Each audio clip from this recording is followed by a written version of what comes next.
Hello and welcome to Watch Releases Recap for the week of November 22nd until November the 28th. Let's begin with Orient and their new 38mm Bambino limited edition dials. Orient Bambino is a first serious watch for a lot of watch collectors. Back in the day on YouTube, it was very common to recommend this watch as the first serious watch, so to speak.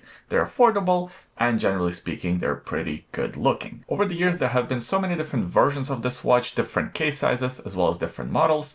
Now, for 2024, there are a couple of new limited edition models with cool new dial variations. So first you have this baby blue version, and you also get the copper dial version. In terms of the case and the dimensions, they come in stainless steel cases, 38.4mm case diameter, only 12.5mm in case height, including the dome on a crystal. They don't have sapphire crystals, they come with domed mineral crystals, and they only come with 30 meters of water resistance, which is okay for a dress watch. The thing that makes these watches such good value for money proposition is, of course, that in-house movement. So these ones are powered by the in-house caliber F6724, which is an automatic movement with 24 joules. It beats at 21,600 vibrations per hour, and it has about 40 hours of power reserve.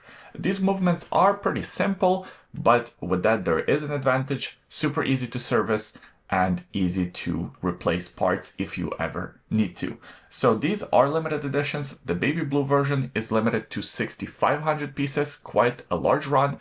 The copper version is limited to 2,500 pieces, still a pretty large limited edition, but of course a lot smaller than 6,500 pieces. And both versions carry the same price, $330 USD. The new Bell & Ross BR05 Skeleton Arctic Blue Limited Edition. Bell & Ross is one of these watch brands that doesn't get a lot of attention. I think it's because of some of the choices they make. Like for instance, this watch here, it could have been great except for a few strange choices. So it's based on the BR05 architecture. It features the same case. It's stainless steel case, 40mm case diameter by about 10.3mm in case height. And it comes with 100 meters of water resistance. These cases are featured in so many different models, including the skeletonized version. The thing that makes this skeletonized version different from the standard skeletonized version is this cracked looking sapphire crystal. So apparently it's supposed to mimic the patterns of the eyes, but in reality it kind of looks like a cracked sapphire. Not the top crystal, not the one that protects the dial and the hands, but the one that's protecting the skeletonized movement, that piece of sapphire. It looks a bit strange and it creates this weird effect. I don't know how many people will be interested in this watch, especially because of some of the other specs. So this one is powered by the caliber BR322-1, which is essentially a Sellita SW300. It's an automatic open works movement beating at 28,800 vibrations per hour. It has 25 joules and 54 hours of power reserve. So it's a slightly modified Sellita.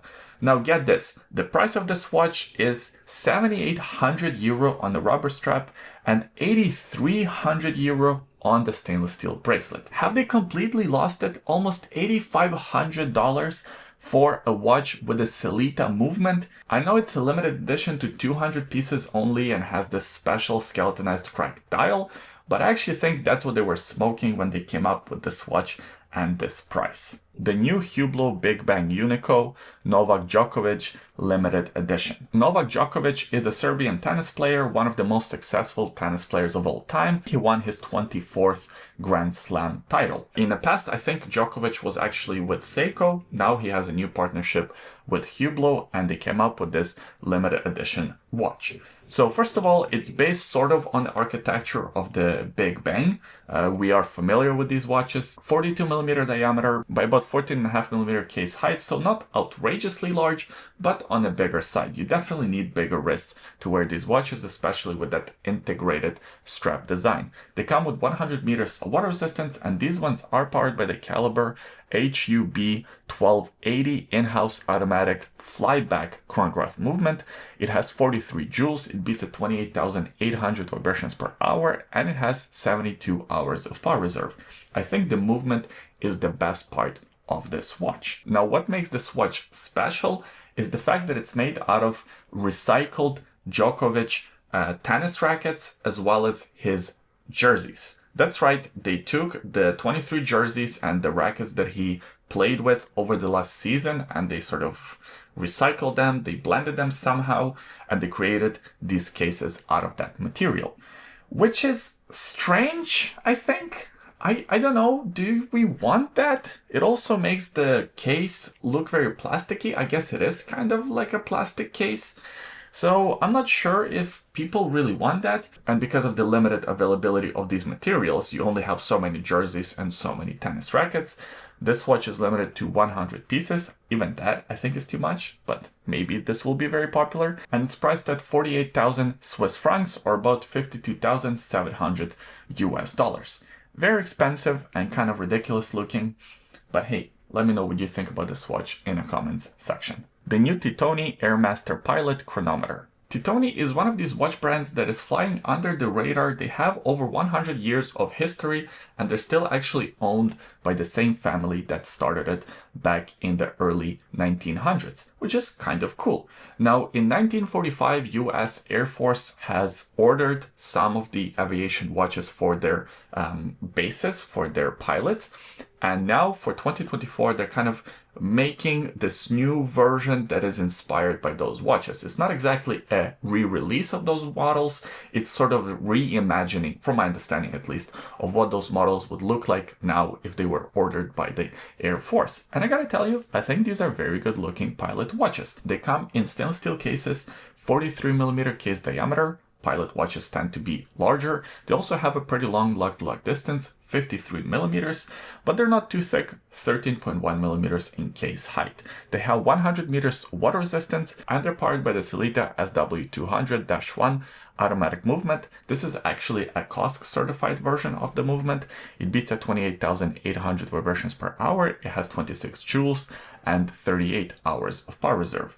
I like the design of this watch. I like the sandwich dial. I like the sort of off yellow color for the indexes. All of that looks very attractive and the price point is pretty good. It will be part of the standard catalog. It's not a limited edition and it's priced at 2,300 US dollars. The new Girard-Perregaux Laureato 38mm in sage green and midnight blue dial variations. Laureato is arguably their most famous line of watches. It features this integrated bracelet look with the weirdly shaped bezel. It's very AP, it's very Patek Philippe Nautilus inspired, and it came out in 1975. So it came around the time of those watches. Over the years, there have been so many different versions of this watch, larger watches, smaller watches. Now for 2024, we have a couple of watches in a 38mm case diameter. Seems like a lot of companies are making their watches smaller. That's the new trend. This watch is also not very thick, only 10mm in case height. It has 100 meters of water resistance and it's made out of stainless steel. The two new dial versions, the blue one and the green one, do look pretty good. Although I have a very specific nitpick, that's just my personal preference. I don't like when they have the logo or the writing on a little platform. I think it looks strange. I would prefer it to be sort of hovering over the texture dial. I think that would look much better, but that's just a weird personal preference that I have. Out of the two versions, I prefer the green one.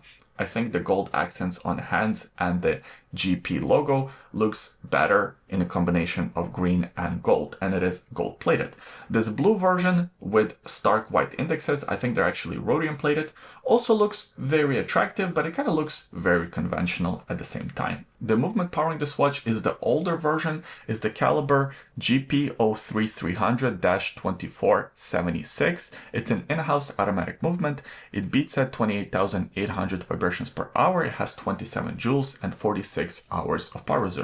I'm not sure why they didn't put the newer updated movement in this watch, especially since they want to charge a pretty hefty price for this one. It's 14,300 Swiss francs, so over 15,000 US dollars for this watch. I don't know how popular this model will be with the watch collecting community.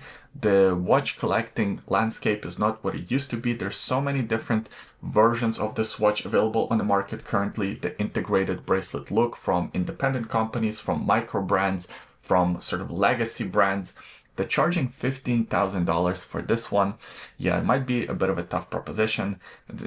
I wouldn't be surprised if we see these watches in a year or two from now discontinued or discounted at 40-50% off of MSRP. The new Brellum Pandial Bicompax black DLC coated titanium chronometer. Brellum is not a very popular watch company, but they do this weird batch release strategy where they would create, let's say, 45 watches and then they would just sell them all out as a collection. So this one is very similar to that release. It comes in a limited edition of 46 copies only. The case is made out of titanium and it is DLC coated, 43mm diameter by about 51.5mm lug-to-lug distance, and these ones are on the thicker side, almost 16mm in case height, including the crystal. The movement powering this watch is the Brellum BR-111, which is essentially a Girard-Perregaux L100 base movement. It's a COSC certified automatic chronograph, beating at 28,800 vibrations per hour. It has 60 hours of power reserve and 26 joules. Because of the automatic chronograph movement, this watch is of course on the thicker side. But what I really like about this watch is the design. I like that Bicompax dial layout. I think it looks very attractive. I also like the color combination. Usually I'm not a huge fan of DLC coated cases, but for this watch it kind of all works together pretty well. And the price of this watch I think is all right. It's not exactly cheap, but for such a small limited edition, as well as these materials and this movement, I think it's okay. It's priced at 3,290 Swiss francs. So on an expensive side, but not insane like Bell & Ross charging almost $8,500 for a Sellita movement. So I think this one is a little bit more in line of reality. And that's it for this week's watch releases. I hope you enjoyed the video. If you did, give it a thumbs up, subscribe to the YouTube channel for more videos like this in the future, and leave a comment in the comment section below. Let me know what you thought about this week's releases.